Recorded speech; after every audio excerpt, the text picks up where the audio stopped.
Julian Vance sat at the head of a mahogany table, the polished surface reflecting the cold gleam of the city lights far below. His penthouse office, a testament to his staggering wealth, offered a panoramic view of the metropolis he had conquered. He was a millionaire, a titan of industry, with a fortune vast enough to buy anything he desired. Yet, despite the opulent surroundings, a profound, chilling loneliness permeated his existence. His life was a gilded cage, and he, its solitary, restless occupant. For all his power and influence, Julian was facing an enemy no amount of money could defeat: his own biology. He suffered from a rare, aggressive genetic condition that had slowly, insidiously, robbed him of the ability to have children naturally.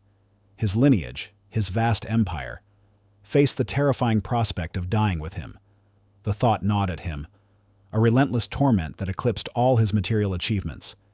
He needed an heir, a successor to carry on his name, to inherit the legacy he had painstakingly built. The conventional paths had failed. Years of fertility treatments, countless specialists, all had led to dead ends, leaving him more desperate than ever. His desperation, however, had led him to an unconventional, ethically ambiguous solution. He had spent months discreetly researching, seeking someone who would be willing, for a significant sum, to carry his child. He needed a surrogate. Yes, but more than that, he needed someone who would disappear from the child's life once the transaction was complete. Someone who would ensure the child was genetically pure and healthy, a perfect vessel for his future. His search had led him to the city's underbelly, a world far removed from his gilded towers. It was there, amidst the shadows and forgotten faces, that he found her, Sarah. He first saw her near a soup kitchen, her worn clothes blending into the urban landscape. Yet her eyes held a spark of resilience, a quiet strength that intrigued him. She was young, perhaps in her mid-20s, with a delicate frame and a face etched with hardship, but also with an undeniable, compassionate beauty. He had observed her for days, noting her quiet dignity, the way she shared her meager portion of food with others, her unwavering kindness even in the face of despair. She was homeless, living on the streets. But there was something about her that transcended her circumstances. Julian's discreet inquiries revealed her desperate situation. She had a younger sister, Lily, who suffered from a rare, severe blood disorder. Lily's condition required expensive, specialized medical care that Sarah, despite working odd jobs, simply couldn't afford. Lily's life hung by a thread, a fragile existence dependent on a miracle Sarah couldn't conjure. One cold evening, as Sarah huddled under a thin blanket in a bus stop shelter, Julian approached her. He was cloaked in a designer overcoat, his presence a stark contrast to her destitution. He spoke in a low, measured voice, laying out his shocking proposition. "Sarah," he began, his voice devoid of warmth, purely transactional, "I have an offer for you, an unconventional one. I need a child, an heir. I am willing to pay a substantial sum, enough to change your life, in exchange for carrying my child as a surrogate." Sarah stared at him, her eyes wide with disbelief and a flicker of raw fear. Her first instinct was to reject him, to run from this man who spoke of life and money with such cold detachment. But then, the image of Lily, pale and struggling for breath in a crowded, underfunded clinic, flashed through her mind. Lily's life depended on a miracle. This stranger, this millionaire, might just be that miracle. Julian, seeing the hesitation in her eyes, pressed on. "I understand this is unusual, but it is a straightforward arrangement. You would receive the best medical care, a safe place to stay, and when the child is born, you will receive a sum large enough to ensure your sister's treatment and to give you both a fresh start. You would sign away all parental rights, completely." He named a figure, a sum so astronomical that Sarah's breath caught in her throat. It was enough to save Lily, enough to pay for every treatment, every specialist, every medicine, enough to give Lily a chance at a normal life. The moral implications, the wrenching thought of giving up a child, weighed heavily on her. But Lily's face, her fading hope, pushed her towards the unthinkable. With a heavy heart, a mix of revulsion and desperate hope, Sarah reluctantly accepted. The deal was struck in the shadows of the city, a cold, clinical agreement between a desperate millionaire and a compassionate homeless woman.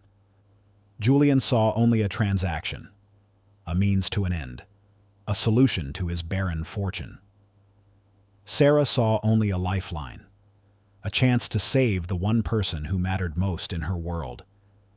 Neither knew that this unusual bargain, this silent agreement, would unravel a complex web of destiny, deceit, and a profound, unforeseen connection that would change both their lives forever.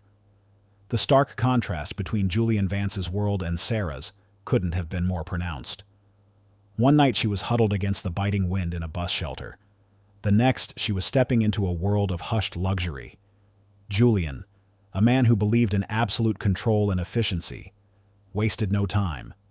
Sarah was whisked away from the streets and settled into a secluded, luxurious apartment in a high-rise building on the quieter side of the city. It was a place designed for comfort and discretion, far from prying eyes. The apartment was furnished with understated elegance, a stark departure from the clinical sterility Sarah had envisioned for a transactional arrangement. Plush carpets, soft lighting, and a fully stocked kitchen awaited her. She was provided with a new wardrobe of comfortable, simple clothes, and a driver was assigned to take her to all her appointments. Every detail was meticulously handled by Julian's assistant, a woman named Maria. Maria was a quiet, efficient woman in her late 40s, with kind eyes that held a flicker of understanding Sarah rarely encountered. Maria ensured Sarah attended all her medical appointments, kept her supplied with healthy food, and maintained strict confidentiality regarding the entire arrangement. Sarah, initially wary and overwhelmed by the sudden opulence, found herself slowly, cautiously, adapting to this new reality. The silence of the apartment, once oppressive, became a strange kind of solace after the constant noise and uncertainty of the streets. The soft bed, the warm showers, the regular, nutritious meals were luxuries she hadn't experienced in years. It was a golden cage, perhaps, but one that offered a glimmer of hope in despair. Her primary focus, however, remained on Lily. The substantial sum of money Julian had transferred to a specially designated account was enough to cover Lily's life-saving treatment. Sarah immediately used the funds to arrange for Lily to be admitted to a specialized hospital known for its expertise in rare blood disorders. It was a renowned facility, far beyond what Sarah could have ever dreamed of affording on her own. Unbeknownst to Julian, Lily's condition was incredibly rare and severe. She didn't just have a severe blood disorder, it was a specific, aggressive form of aplastic anemia that required not just expensive medication, but potentially a bone marrow transplant. Sarah had kept the full, devastating truth of Lily's prognosis a closely guarded secret, even from Julian, fearing it would complicate their arrangement. She only told him that Lily needed specialized care, without delving into the specifics of the rare, life-threatening nature of the disease. Her acceptance of Julian's offer had been a desperate gamble, a choice between her dignity and her sister's life. During the first few weeks, Sarah would spend every moment she could at Lily's bedside, watching over her younger sister with a fierce, protective love. Lily, frail and thin, her skin pale, initially reacted with quiet surprise to the sudden, drastic improvement in her care. Sarah told her only that a kind benefactor had offered to help, a truth that eased Lily's worried mind without revealing the full, complex reality of Sarah's sacrifice. As the weeks turned into months, Sarah's pregnancy progressed. She began to feel the first subtle movements within her, a faint flutter that soon grew into insistent kicks.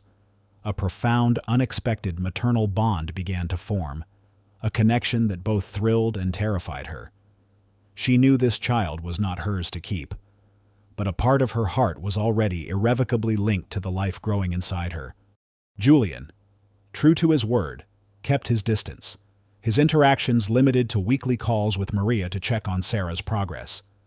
He was meticulous about the medical reports, demanding detailed updates on the baby's development and any genetic screenings. Sarah, in turn, diligently followed all instructions, focusing on the health of the baby, knowing that this was her path to saving Lily. One evening, after a particularly good report from Lily's doctors, the initial treatments seemed to be showing a small, fragile improvement. Sarah sat by the large window of her luxurious apartment. The city lights sparkled below, a stark contrast to the darkness from which she had come. She gently placed a hand on her swelling belly, feeling a strong kick. A bittersweet smile touched her lips. She was giving life, enabling a future, both for this unborn child and for her beloved sister. The price was immense, the emotional toll already beginning to mount. But for Lily, she would endure it all. This secret sanctuary, this golden cage, was a temporary haven, a means to an end, a glimmer of hope forged in the fires of despair as Sarah's pregnancy progressed. The initial awe of her new stable life slowly gave way to a deeper, more complex emotional landscape. The luxurious apartment, once a symbol of her desperate hope, now felt increasingly like a gilded cage. She diligently attended her appointments. Her every action focused on the healthy development of the child she would soon surrender. Julian, true to his word, maintained his distance, interacting primarily through Maria. But his demands for detailed medical reports grew more frequent and intense. It was during one of these routine medical checkups, conducted by Julian's private medical team, that the true depth of his desperation, and a critical piece of his motive, began to surface. Sarah had just finished a series of standard prenatal tests when the lead doctor, a stern but highly respected geneticist, entered the room with a somber expression. Julian, for the first time since their initial meeting, was present in person, a nervous energy radiating from him that belied his usual stoicism. "Ms. Hayes," the doctor began, addressing Sarah. "Mr. Vance has asked me to discuss some additional genetic testing for the baby. These are standard procedures for cases like his, to ensure the optimal outcome for both parties involved." Julian then stepped forward, his gaze fixed on Sarah, a flicker of vulnerability in his eyes. "Sarah," he said, his voice unusually strained, "there's something I need to explain, something I haven't been entirely forthcoming about." He took a deep breath, his perfectly composed facade cracking. "I told you I couldn't have children naturally due to a genetic condition. What I didn't fully explain is the nature of that condition. It's a rare, aggressive genetic disease, a form of inherited myopathy that attacks the muscular and nervous systems. It's progressive, and eventually, it will claim my life." Sarah stared at him, stunned. The ruthless millionaire, the man who had bought her womb, was facing a terminal illness. Her heart, despite her resentment, felt a pang of unexpected pity. "My only hope for a cure," Julian continued, his voice dropping to a near whisper, "lies in a very specific bone marrow transplant from a perfectly matched, genetically pure sibling. The chances of finding such a match are astronomically low. But if our child, is a perfect match, it could save my life." The revelation was a chilling twist. Sarah had thought she was simply providing an heir. Now, she understood she was potentially providing a cure, a living medicine for a dying man. The stakes had just risen exponentially. Julian went on to explain his previous attempts at surrogacy. "I've tried before, multiple times, with other surrogates, with carefully selected embryos. But each time, there were unforeseen genetic complications. The embryos either failed to implant, or the resulting fetuses carried other rare, severe genetic anomalies that made them unsuitable for my purpose, or even viable for life. My doctors couldn't explain it. It was as if fate was mocking me, denying me even this one chance." He ran a hand through his perfectly coiffed hair, a gesture of rare agitation. "This child, your pregnancy, Sarah, it's been the healthiest, the most promising yet. The genetic markers so far are strong. I need this child to be healthy, to be a perfect match for my survival. That's why the extensive testing. That's why the meticulous care. Sarah felt a cold knot form in her stomach. The baby, the life growing inside her, was not just an heir, a symbol of legacy. It was a potential cure, a medical instrument. The human element of their transaction, which she had tried to compartmentalize, suddenly felt overwhelmingly complex.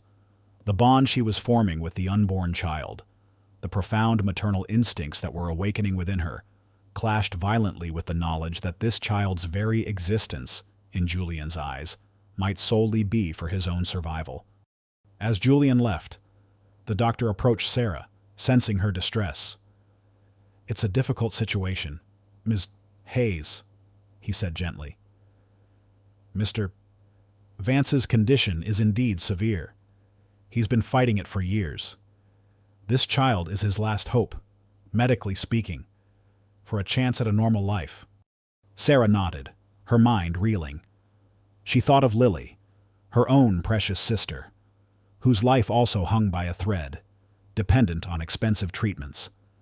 The parallels were stark. She was carrying a child that might save Julian, while her own sister's life was slowly draining away, saved only by the very money Julian had provided. The irony was brutal. The conversation left Sarah with a chilling realization. Her desperation and Julian's were inextricably linked. He was buying a child for his own survival, and she was carrying it to ensure her sister's. But what if the child wasn't a match? What would happen then? Would this unborn life, which she was already beginning to love, simply be discarded, deemed useless, if it didn't fulfill Julian's desperate need for a cure? The luxurious apartment, once a haven, now felt like a gilded prison. The future of her sister, Lily, depended on this arrangement.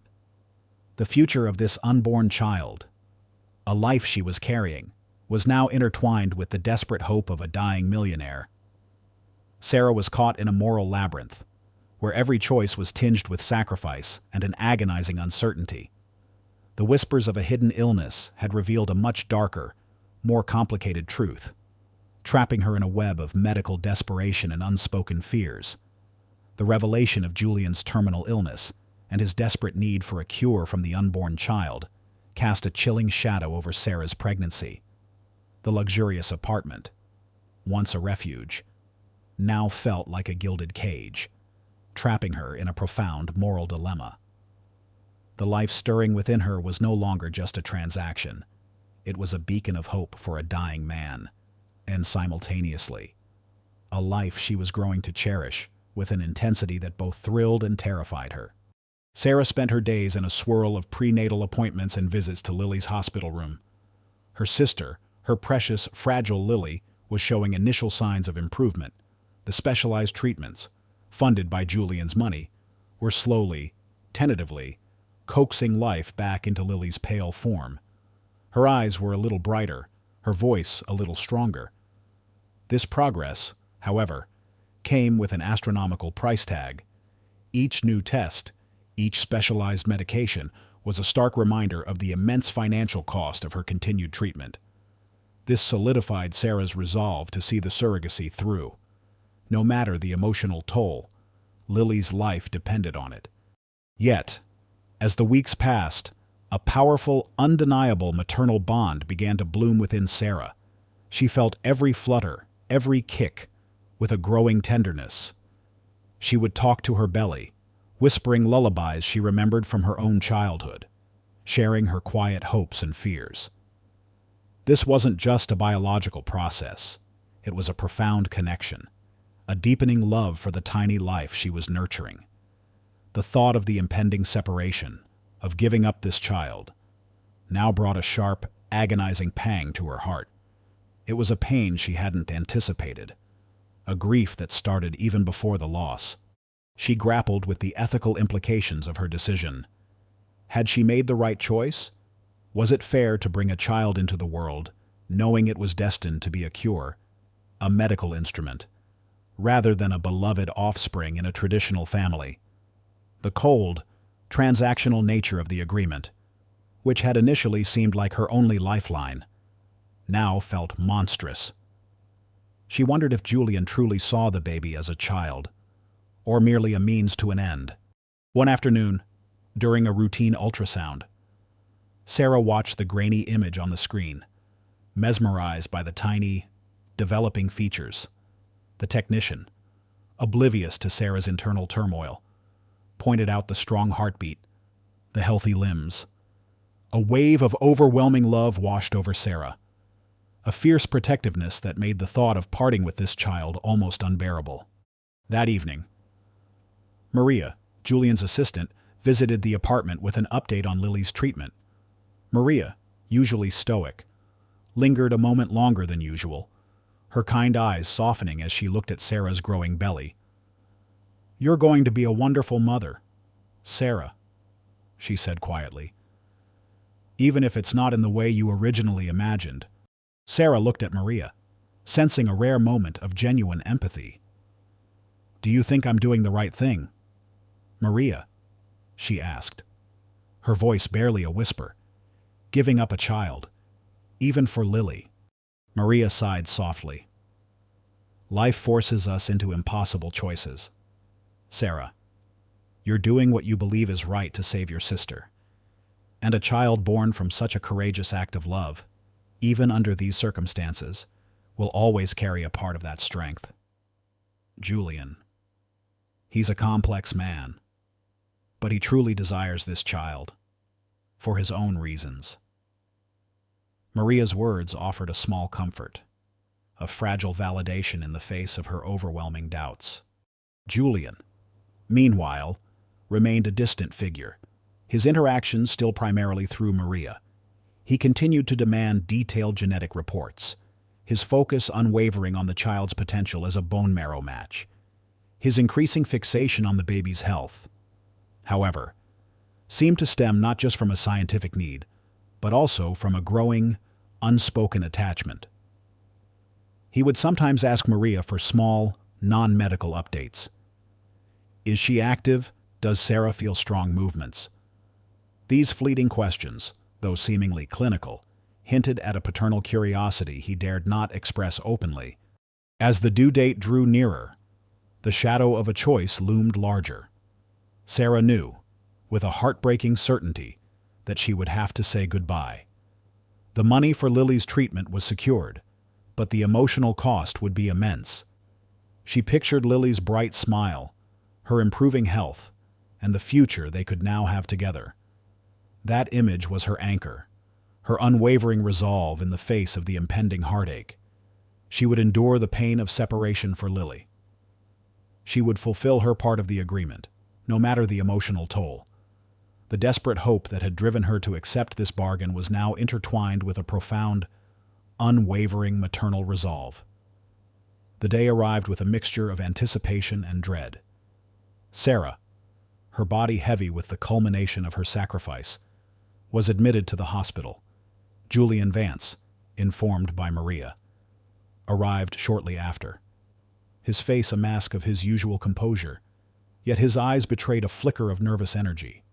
He waited in a private room, pacing, his focus singular the birth of his heir, his potential cure. The labor was long and arduous, a testament to Sarah's quiet strength. Through it all, she held onto the image of Lily, her sister's improving health a constant beacon of hope. The maternal bond she had formed with the unborn child intensified with each contraction, making the impending separation a searing agony she tried to suppress. Finally, a cry pierced the air, the raw, beautiful sound of new life. The baby was born. Julian, alerted by Maria, rushed to the delivery room. He stood at the threshold, his gaze fixed on the bundle in the nurse's arms. It was a girl, a tiny, perfect baby girl, with a shock of dark hair and surprisingly alert eyes. Julian had not anticipated a girl, as his previous attempts at surrogacy had focused on male embryos, believed to be a better genetic match for his condition. Yet, the sight of her, so small and fragile, stirred an unfamiliar emotion within him, a tender flutter in his otherwise hardened heart. "Congratulations, Mr. Vance," the nurse said, her voice soft. "She's beautiful and healthy." Julian, however, barely registered the compliment. His mind was racing, already focused on the next crucial step. "The genetic tests," he stated, his voice clipped with urgency. "The ones for the bone marrow match. I need the results immediately." He had arranged for a specialized team of geneticists, led by his trusted physician, Dr. Thorne, to be on standby. Dr. Thorne, a brilliant but ambitious geneticist who had overseen Julian's previous failed surrogacy attempts, was already present, his face grim, awaiting instructions. The baby was whisked away for initial assessments and the crucial genetic testing. Sarah, exhausted but radiant, watched her go, a profound sense of loss already settling over her. She had fulfilled her part of the bargain. Hours later, the tension in Julian's private waiting room was palpable. Dr. Thorne entered, his face uncharacteristically pale, his usual confident demeanor replaced by a look of profound shock and unease. Julian rose, his eyes piercing. "The results," Dr. Julian demanded, his voice devoid of patience. "Is she a match? Is she the cure?" Dr. Thorne hesitated, glancing nervously at Maria. He cleared his throat. "Mr. Vance, the results are unexpected, deeply unexpected." Julian's heart hammered against his ribs. "Spit it out, doctor. What is it?" "The child. She is not a perfect genetic match for your specific condition, Mr. Vance," Dr. Thorne confessed, his voice trembling slightly. "Not for the bone marrow transplant we were hoping for." A wave of crushing disappointment washed over Julian, so potent it stole his breath. His last hope extinguished. The child, his heir, his potential cure, was useless for his original purpose. He felt a cold, bitter emptiness spread through him. But Dr. Thorne continued, his voice barely audible. "However, there is another finding. The child carries a rare, inherited blood disorder. It's genetically identical to a condition we've recently been studying, a very specific type of aplastic anemia. It's the exact same disorder as Ms. Hayes' sister, Lily." The words hit Julian like a physical blow. The room spun. The baby, his baby, carried the same rare, devastating illness as Sarah's sister. It was impossible. His genetic samples, his carefully screened embryos, had been guaranteed pure. This wasn't just a failed match. It was a profound, horrifying anomaly. "What are you saying, Doctor?" Julian roared, his voice laced with disbelief and mounting fury. "Are you telling me this child, my child, is sick, and that her illness is the same as Sarah's sister's? How is that possible? My genetic material is clean." "Doctor..." Thorne flinched, his eyes darting away from Julian's enraged gaze.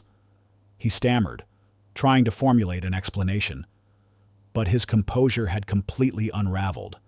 His face was etched with fear, a telltale sign of a deeper, more sinister truth. Julian, his mind reeling from the shock, suddenly remembered Lily's rare illness, the one Sarah had mentioned in passing. He also remembered Dr. Thorne's persistent, almost obsessive involvement in all his previous, mysteriously failed surrogacy attempts. A cold, terrible suspicion began to form in his mind. "Doctor," Julian said, his voice dangerously quiet, a stark contrast to his previous outburst. "You will tell me, right now, exactly how this happened. Every detail. Or I swear, I will expose you. I will dismantle your career, and I will ensure you never practice medicine again." Dr. Thorne's pale face turned ashen. He glanced desperately at Maria, but her face was impassive, her loyalty to Julian unwavering. Cornered, and facing the wrath of a man who commanded immense power. Dr. Thorne finally broke. His confession, delivered in a torrent of whispered, panicked words, revealed a shocking truth that transcended medical mishap and entered the realm of deliberate, malicious deception. The baby's unexpected birth, the devastating genetic revelation. It was all a twist of fate, a cry of shock that had exposed a web of betrayal far grander and more sinister than Julian could have ever imagined. Dr. Thorne's confession unspooled in a torrent of desperate whispers, each word a venomous thread weaving a horrifying tapestry of betrayal. Julian listened, his initial fury giving way to a chilling comprehension of the depths of the deception. The man he had trusted with his last hope, his closest medical confidant, had orchestrated a meticulous, malicious scheme, not just against him, but against an innocent, unborn child. It was all a setup, Mr. Vance, Dr. Thorne stammered, his face a mask of abject terror. From the beginning, the previous failed surrogacy attempts, they weren't natural genetic complications. I manipulated the genetic samples. I replaced your viable sperm with a less viable alternative, one engineered to produce embryos with subtle, hidden genetic defects that wouldn't be immediately apparent, but would manifest later, causing significant health issues for the child. Julian felt a cold dread spread through him. "Why?" he demanded, his voice a low, dangerous growl. "Why would you do this?" Dr. Thorne cowered, his eyes darting around the room as if seeking an escape. "Professional jealousy, Mr. Vance. You rejected my proposal for a joint venture years ago, dismissed my research as too theoretical. You built your empire. You flaunted your success. While I, the true genius, toiled in your shadow, I wanted to see you fall, to watch your legacy crumble, to make you understand what it felt like to be betrayed, to have your hopes systematically crushed." He confessed to manipulating the previous surrogates, subtly influencing their medical reports to suggest natural complications, further frustrating Julian and solidifying his trust in Thorne's diagnosis. He had then specifically sought out Sarah, a homeless woman, knowing her desperate situation would make her a compliant pawn in his scheme. Sarah was perfect. Dr. Thorne continued, his voice regaining a twisted semblance of pride in his cunning. Compassionate, desperate, with a sister whose rare blood disorder was, ironically, the perfect cover. I substituted the genetic material with a sample designed to match Lily's unique condition. I knew you would discover the child had a rare blood disorder, but only after the birth, after the transaction was complete. By then, it would be too late. You would have a sick child, a massive financial burden, and your reputation would be ruined. People would question your ethics, your judgment. Your carefully constructed image would collapse. The full horror of the web of deception unfurled before Julian. Dr. Thorne had intended for Julian to pay for the initial surrogacy, believing he had a healthy heir. Then, after the baby was born and Julian became legally bound, the child would develop chronic, expensive health issues identical to Lily's. This would not only drain Julian's fortune with endless medical bills, but also publicly destroy his reputation, making it seem as though he had knowingly brought a sick child into the world, or that his quest for an heir was tainted by genetic defects. I subtly coerced Sarah into the surrogacy, Dr. Thorne admitted, his voice now a pathetic whine. I made sure she knew about the exorbitant costs of Lily's condition, making her believe this was her only chance. I wanted to ensure she would agree to the deal. No questions asked. The funds you provided for Lily's treatment were just part of the bait. Julian's mind raced, connecting the dots. Sarah's initial desperation, her insistence on the rare blood disorder, the subtle shifts in Dr. Thorne's demeanor during his own failed attempts. He realized the doctor hadn't just sabotaged his surrogacies. He had weaponized an innocent life, using the desperation of two vulnerable women to orchestrate Julian's downfall. Maria, Julian's loyal assistant, who had been silently observing the entire confession, stepped forward, her face a mask of fury. "You monster!" she spat at Dr. Thorne. You played with people's lives with a child's life.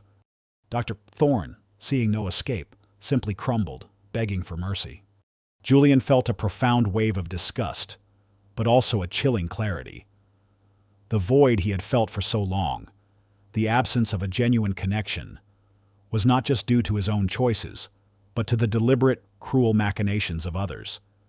He had been a victim of his own desperation and his father's manipulative ambition, but also of a venomous professional jealousy. His thoughts immediately went to Sarah and the newborn baby. The child, his daughter, was innocent, caught in the crossfire of a malicious plot.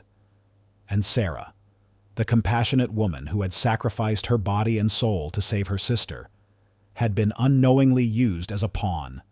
Julian looked at Maria, his eyes hard. "Call my legal team. Gather every shred of evidence, every manipulated report, every financial transaction, every record of his communication. I want Dr. Thorne exposed. I want his career dismantled. And I want him to face the full force of the law." Maria nodded, her face grim. "Consider it done, Mr. Vance." But as Dr. Thorne was led away by security, Julian felt a new, overwhelming burden settle on his shoulders. He was not just fighting for justice.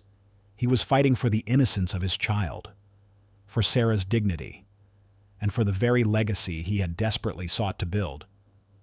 The baby girl, a symbol of his last hope, now carried the genetic blueprint of betrayal, a condition that connected her to a suffering he had unknowingly funded. He had promised a safe, healthy life for this child, and now he had to fight for it, even as the truth of her illness was a constant, painful reminder of the web of deception that had almost consumed them all. Julian Vance, the ruthless millionaire, was now a man consumed not by ambition, but by a righteous fury. Dr. Thorne's confession had shattered his world, exposing a malicious conspiracy that transcended personal betrayal and threatened the very life of his newborn daughter. The baby girl, so innocent and fragile, was not only the key to Julian's desperate quest for a cure, but also an unwitting pawn in a cruel game of revenge. His first priority was the baby. The revelation that she carried the rare blood disorder identical to Lily's, a condition that Dr. Thorne had deliberately engineered, sent a cold dread through him. He immediately summoned the best pediatric hematologists, pouring his immense resources into understanding and treating her condition. He ordered a complete reevaluation of all his previous genetic testing, convinced that Dr. Thorne's sabotage had been far more extensive than initially believed. With Maria's unwavering loyalty and efficiency, Julian began to gather irrefutable evidence against Dr. Thorne. They meticulously compiled every manipulated genetic report, every false diagnosis, every suspicious financial transaction tied to the doctor's secret dealings. Maria, who had harbored her own quiet suspicions about Thorne's evasiveness, provided crucial insights into the doctor's increasingly erratic behavior over the past few months. They uncovered encrypted communications between Dr. Thorne and a shadowy former business rival of Julian's, confirming the wider conspiracy. The battle for justice was about to begin. Julian knew exposing Dr. Thorne would unleash a public scandal of epic proportions, dragging his personal life and the sensitive details of his surrogacy arrangement into the harsh glare of the media. But he no longer cared for his reputation. His focus was singular: to protect his daughter and to bring Dr. Thorne to justice. Simultaneously, Sarah, still recovering from childbirth and reeling from Julian's confession, was plunged into a new nightmare. Julian, with Maria by his side, had explained Dr. Thorne's treachery, revealing how the doctor had manipulated both of them, using their desperation for his own twisted agenda. The news was a fresh wound on top of her already raw emotions. "He targeted Lily's condition," Julian explained, his voice grim. "He specifically engineered the baby to have the same disorder, to not be a match for me, and to become a financial drain on me. He wanted to destroy me, and he used you and our child to do it." Sarah's shock turned to cold fury. Not only had she been used, her emotional and physical sacrifice exploited, but her innocent baby was now facing a life-threatening illness, deliberately inflicted. Her protective instincts, sharpened by years of fighting for Lily, surged with an unprecedented fierceness. "He tried to kill my sister," Sarah whispered, her eyes burning with a fierce light. "And now he's hurt my baby." Julian quickly assured her that the baby was receiving the best care and that he would spare no expense. "She is my daughter, Sarah, and I will do everything in my power to protect her. And Lily." A fierce legal and ethical battle ensued. Julian's top lawyers launched an immediate lawsuit against Dr. Thorne, accusing him of medical malpractice, fraud, and attempted aggravated assault. Dr. Thorne, caught off guard by the swiftness and overwhelming nature of the evidence, tried to deny everything, to portray Julian as a vengeful millionaire and Sarah as a complicit surrogate. The media, always hungry for scandal involving the wealthy, descended upon them. Julian's private life, his genetic condition, and the unconventional surrogacy arrangement became front-page news. Sarah was thrust into the spotlight, her past as a homeless woman cruelly exposed by some tabloids. Yet her quiet dignity and unwavering focus on her baby and sister earned her an outpouring of public sympathy. Julian, once a reclusive figure, now faced the cameras, speaking with a raw honesty that stunned the public. He admitted his mistakes, his past cowardice, and his initial, selfish motives for the surrogacy. But he also spoke with passionate conviction about Dr. Thorne's heinous crimes, about the deliberate harm inflicted upon an innocent child, and about his resolve to seek justice not just for himself, but for Sarah and their daughter. "I may have been blind," he declared in a televised press conference, his voice steady despite the flashing lights. "But I will not be silent. This doctor preyed on desperation, on vulnerability. He will be held accountable." Sarah, though overwhelmed, found her voice. She stood beside Julian, recounting her desperate bargain to save Lily, and her horror at learning of Dr. Thorne's malicious intent. Her quiet strength, her raw vulnerability, resonated with the public. "I just wanted to save my sister," she stated, her voice clear. "And now, I will fight to save my baby, and to ensure no one else is exploited like this." The legal battle was intense, with Dr. Thorne's defense attempting to discredit Julian's character and Sarah's testimony, but the evidence, compiled with meticulous care by Julian and Maria, was overwhelming. Expert geneticists confirmed the deliberate manipulation of the samples. Forensic accountants traced Dr. Thorne's suspicious financial activities. The former rival Julian was linked to, even turned against Thorne, offering testimony in exchange for leniency, confirming Thorne's twisted revenge plot. Julian fought with a ferocity he never knew he possessed, not for money, not for power, but for the life of his daughter and the dignity of her mother. He visited the baby constantly in the hospital, his heart aching with a father's love and a profound sense of responsibility. He learned about Lily's rare condition from the doctors, studying every detail, driven by a new purpose to find a cure, not just for himself, but for his child and for Lily. The fight for innocence was raging, and in the crucible of this battle, Julian Vance was being forged anew. The courtroom buzzed with anticipation as the verdict was read. Dr. Thorne, his once confident demeanor utterly shattered, was found guilty on all counts: medical fraud, aggravated assault, and conspiracy to commit financial ruin. The severity of his crimes, particularly his deliberate manipulation of an innocent child's genetic makeup, shocked the public and resulted in a lengthy prison sentence. Justice, though hard-won, had finally been served. Julian Vance, now a humbled man, stood outside the courthouse, no longer the ruthless millionaire driven by a barren fortune, but a father transformed by fire. The public scandal, the scrutiny of his past, had stripped away his arrogance, leaving him vulnerable but ultimately profoundly human. His immense wealth, once a symbol of his isolation, now became a powerful tool for atonement and genuine purpose. His first and most urgent priority was Elena. With the best medical care money could buy, Elena's condition stabilized. Though weakened by years of illness, her spirit remained indomitable.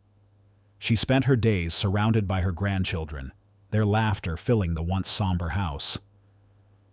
She found a profound peace in seeing her family reunited, a bittersweet joy that transcended the pain of her past. She gently urged Sarah to consider forgiveness, reminding her that true strength lay in compassion. Sarah still grappled with mixed emotions. The anger at Dr. Thorne was absolute.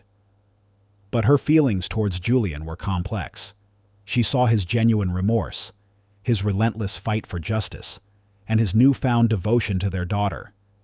It was an arduous journey, but with Elena's quiet wisdom and Julian's unwavering patience, Sarah slowly, tentatively, began to let down her guard. She accepted his help, not as a handout, but as a path to a better life for her children and her sister. Julian dedicated himself to finding a cure for his own genetic condition, pouring vast sums into cutting-edge research. While a complete cure remained elusive, advancements in medical science, partly funded by his own foundation, offered promising treatments that significantly improved his quality of life. He established the Lily and Hope Foundation for Rare Blood Disorders, channeling his wealth and influence into groundbreaking research and providing financial support to families facing similar medical crises. It was a deeply personal mission, a way to honor Lily's resilience and his daughter Hope's struggle. And then, there was the baby girl. Julian legally adopted her, a deeply emotional process that solidified their bond. He named her Hope, a name that symbolized the miracle of her survival and the future they now shared. Hope, a healthy and thriving child thanks to early intervention and specialized care, became the bright beacon of their new family. Their home, no longer the luxurious but sterile penthouse, became a place of warmth, laughter, and healing. Julian, Sarah, Lily, and Hope, along with Sarah's children, formed an unexpected, unconventional family, forged in fire, but bound by shared adversity and a newfound understanding of true wealth. Julian found genuine fatherhood in the everyday moments reading bedtime stories, teaching his grandchildren to play chess, and simply being present. He learned that the greatest legacy wasn't an empire of concrete and steel, but a foundation of love, compassion, and redemption. Sarah continued to work at Thorne Industries, not as a mere employee, but as a trusted executive, her sharp mind and unwavering ethics now shaping the company's new direction. Julian, seeing her talent and integrity, began grooming her to eventually take over the philanthropic foundation, a testament to his faith in her and a symbol of his commitment to a truly ethical legacy. The story of Julian Vance, the millionaire who paid a homeless woman to have his child, and the shocking twist of fate that exposed a villain and forged an unlikely family, became a modern legend. It reminded the city that compassion can be found in the most unexpected places, that justice, though delayed, will prevail, and that true family is often found not by blood alone, but by the bonds of love, forgiveness, and the shared journey of overcoming adversity. Thanks for watching. If you enjoyed this story and want to see more, don't forget to hit that subscribe button. Stay with us for the next one, and while you're here, check out our other videos. There's always more to explore. Where are you watching from? Let us know in the comments below.